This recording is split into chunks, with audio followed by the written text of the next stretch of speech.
Այս կադրերը տեսնելով դժվար է կռահել, որ իրական վիրահատություն չէ, այլ սիմուլյացիա վիրտուալ իրականության հնարավորություններով։ Տվյալ սարքը էնդոմենտորա նախատեսված է էնդոսկոպիկ հետազոտությունների համար, թեպետ չկա մանեկեն, բայց այստեղ կա բերանի խոռոչի մուտքը եւ քթի խոռոչի մուտքը, այսինքն մենք կարող ենք կատարել գործողությունը եւ բերանի խոռոչ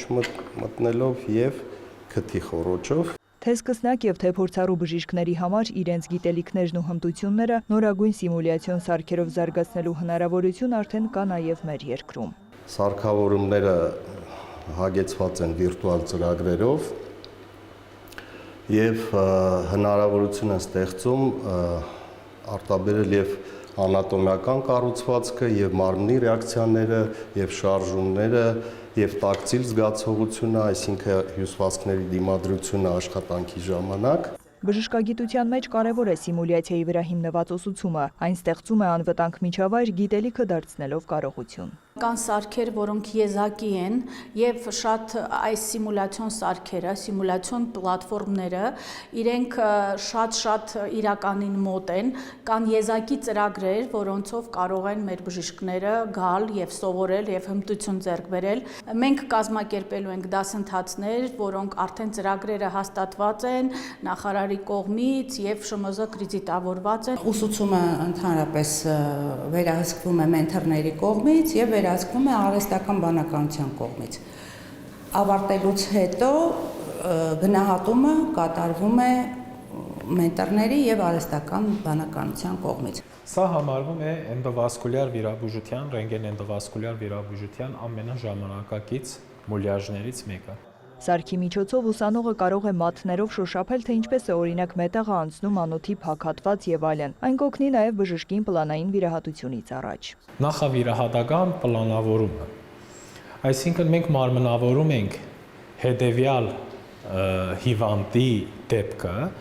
իր ունեցած անամնեզով եւ իր ունեցած կատե տվյալներով եւ գալիս ենք նույն մարդուն, որը ենթադրենք վաղը կամ վաղը չեմ այսօր վիրահատելու ենք, գալիս ենք այստեղ նույն մարդուն վիրահատում ենք։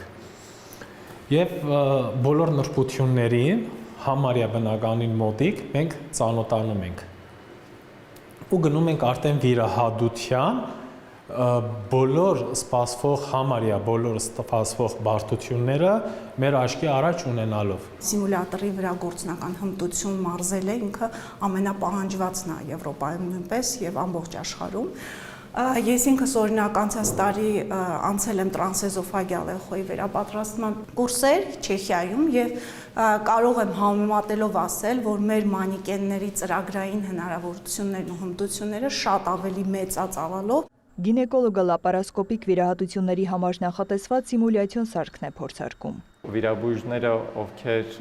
չեն տիրապետում լապարասկոպիային, կարողանում են արդեն այս աշխատել եւ հեռավարության վրա եւ էկրանում արդեն տեսնում են ինչ է կատարվում եւ արդեն այն վիրաբույժներն էլ, ովքեր ավելի պրոֆեսիոնալ եւ աշխատում են լապարասկոպով, այնպիսի քեսեր են հանդիպում, որոնք տարիների ընթացքում չեն հանդիպել իրականում եւ հանկարծ մի անգամ հանդիպելու դեպքում մենք բժիշկներով գալիս ենք մի օր առաջ թրեյն անում, տեսնում այդ ինչ էտապներով կարող է գնալ ու նոր հաջորդ օրը պատրաստվում արդեն այդ վիրահատությանը։ Սուրբ Գրիգոր Լուսավորիչ բուժկենտրոնում հույս ունեն, որ սիմուլյացիոն կենտրոնի դասընթացների մեկնարկը չի ուշանա։ Նարեկ Ոսկանյան, Մհեր Կիրակոսյան, լուրեր։